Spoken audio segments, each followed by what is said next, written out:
ಅಲ್ಲಿ ಅಲ್ಲಿ different kind ಇರುತ್ತೆ ಸರ್. ಇವಾಗ ನಿಮಗೆ ಲೆದರ್ ಇದು ಅಂತಂದರೆ ಪರ್ಸ್ಗಳು, ಬ್ಯಾಗ್ಗಳು, ಲೇಡೀಸ್ ಬ್ಯಾಗು ಈ ಥರದ್ದೆಲ್ಲ ಬಂದರೆ ನಿಮಗೆ ಮೇಕೆ, ಆಡು, ಕುರಿ ಚರ್ಮಗಳನ್ನು ಜಾಸ್ತಿ ಬಳಸ್ತಾರೆ. ಯಾಕೆಂದರೆ ಸಾಫ್ಟ್ ಲೆದರ್ ಬೇಕಂದರೆ.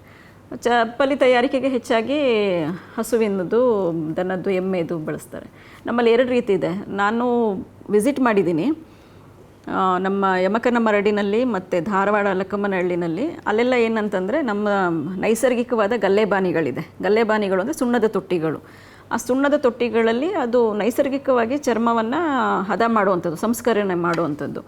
ಸೊ ಅಲ್ಲಿ ಅದು ಸುಮಾರು 1 ತಿಂಗಳು 15 ದಿನ ಟೋಟಲ್ಲಾಗಿ ಅದು ಒಂದು ಇಡೀ ಚರ್ಮ ಹದಗೊಂಡು ಅದನ್ನು ಚಪ್ಪಲಿ ತಯಾರಿಕೆಗೆ ಬಳಸಲಿಕ್ಕೆ ಆಗುವಂಥದ್ದು ಕಾಲಾವಧಿ ಅದು. ಅದು ಹೇಗೆ ಅಂತಂದರೆ ನಿಮಗೆ ಸುಣ್ಣದ ತೊಟ್ಟಿಗಳಲ್ಲಿ ಉಪ್ಪಿನ ನೀರಿನ ಮಿಶ್ರಣ ಮಾಡಿರ್ತಾರೆ. ಈಗ ಕಡಿದು ಮತ್ತು ಸುಳಿದಂಥ ಚರ್ಮಗಳನ್ನು ತೊಗೊಂಬಂದು ಅಲ್ಲಿ ನೆನೆಸ್ತಾರೆ. ಸುಮಾರು ದಿನ ಅಲ್ಲಿ ನೆನೆಸಿ ಅದನ್ನು ಹೊರಗಡೆ ತೆಗೆದು ಅದನ್ನು ಉಜ್ತಾರೆ. ಅವ್ರದ್ದು ಕಲ್ಲಿನಲ್ಲಿ ಉಜ್ಜಿದಾಗ ಆ ಪ್ರಾಣಿದು ರೋಮ ಇರುತ್ತಲ್ಲ, ಕೂದಲೆಲ್ಲ ಅಲ್ಲಿಂದ ಅದು ಇದಾಗುತ್ತೆ.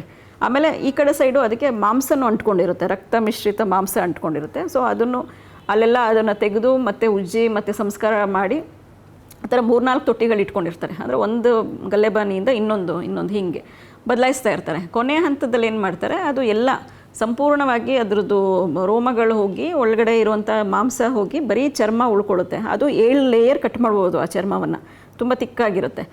ಅದನ್ನು ಏನು ಮಾಡ್ತಾರೆ, ನಮ್ಮ ಸೆಣಬಿಂದು ಬರುತ್ತಲ್ಲ ನಾರು, ಅದರಲ್ಲಿ ಹೊಲಿತಾರೆ, ಚೀಲ ಥರ ಹೊಲಿತಾರೆ, ಕಸುಬೆ ಚೀಲ ಟೈಪ್. ಹೊಲಿದ ಮೇಲೆ ಅದರೊಳಗಡೆ ನೈಸರ್ಗಿಕವಾದಂಥ ಈಗ ನಾವು ಅಂಟುವಾಳಕಾಯಿ ಅಂತೀವಿ, ಬಟ್ ಅವ್ರ ಅಂಟುವಾಳಕಾಯಿನಲ್ಲ, ಅದು ಬೇರೆ ಕಾಯಿ ಅದು. ಸೊ ಆ ಕಾಯಿ ಮತ್ತು ಕೆಲವೊಂದು ಬೀಜ ಮತ್ತು ಹುಲ್ಲು ಅದನ್ನೆಲ್ಲ ಹಾಕಿ ಅದನ್ನು ಕಟ್ಟಿಬಿಟ್ಟು ನೇತಾಕ್ತಾರೆ. ಅದಕ್ಕೆ ಕಂಟಿನ್ಯೂಸ್ ಆಗಿ ನೀರನ್ನು ಸುರಿತಾರೆ. ಸೊ ಆ ನೀರು ಸುರಿದಾಗ ಏನಾಗುತ್ತೆ, ನಿಮಗೆ ಆ ಕೂದಲಿಂದ ಹೊರಗಡೆ ಬಂದಿರುತ್ತಲ್ಲ, ಆ ರೋಮ ಅದು ರಂಧ್ರ ಇರುತ್ತಲ್ಲ, ಅಲ್ಲಿಂದ ನೀರು ಸೋರುತ್ತೆ, ಜಿನುಗುತ್ತೆ ಹೊರಗಡೆ. ಸೊ ಅದು ಜಿನಿಗೆ ಅದು ಆ ಥರ ಎಷ್ಟೋ ದಿನಗಳು ಹಂಗೆ ಅದನ್ನು ನೀರು ಹಾಕಿ ಅದನ್ನು ಸಂಸ್ಕಾರ ಮಾಡಬೇಕಾಗತ್ತೆ. ಸೊ ಆ ಸಂಸ್ಕರಿಸಿದ ಮೇಲೆ ಅದೇನಾಗುತ್ತೆ, ಆ ಚರ್ಮ ನಿಮಗೆ ಅದು ಅವರು ಹೀಗೆ ಬಡಿದು ನೋಡ್ತಾರೆ ಹದ ಆಗಿದೆಯಾ ಇಲ್ವಾ ಅಂತ ಹೇಳಿ. ಆವಾಗ ಅವ್ರಿಗೆ ಆ ಶಬ್ದದಲ್ಲಿ ಗೊತ್ತಾಗುತ್ತೆ. ಅಂದರೆ ಅವರು ಅದರಲ್ಲಿ ನುರಿತರಾಗಿ ಹೋಗಿರ್ತಾರೆ. ಈಗ ಅನ್ನ ಮಾಡಬೇಕಾದ್ರೆ ಅಕ್ಕಿ 1 ಕಾಳು ಮುಟ್ಟಿದ್ರೆ ಅನ್ನ ಆಗಿದೆಯಾ ಇಲ್ವಾ, ಬೆಂದಿದೆಯಾ ಇಲ್ವಾ ಅನ್ನೋದು ಗೊತ್ತಾಗುತ್ತಲ್ಲ, ಆ ಥರ. ಅಂದರೆ ಅವ್ರಿಗೂ ಅದು ಪರಂಪರೆಯಿಂದನೇ, ಅಂದರೆ ರೂಢಿಗತವಾಗಿಬಿಟ್ಟಿರುತ್ತೆ. ಅವ್ರೇನು ಮಾಡ್ತಾರೆ, ಅದು ಇದಾಗಿದೆ ಅಂತಂದಮೇಲೆ ಅದನ್ನು ಮತ್ತೆ ಹೊಲಿಗೆ ತೆಗೆದು ಬಿಸಿಲಲ್ಲಿ ಒಣಗಾಕ್ತಾರೆ. ಅಂದರೆ ಅದು ಹೊಲಿಗೆ ಬಿಚ್ಚಿ ಆವಾಗ ಅದು ಪೂರ್ತಿ ಒಂದು ಚರ್ಮದ ಇದು ಸಿಗುತ್ತೆ, ಹಲಿಗೆ ಥರ.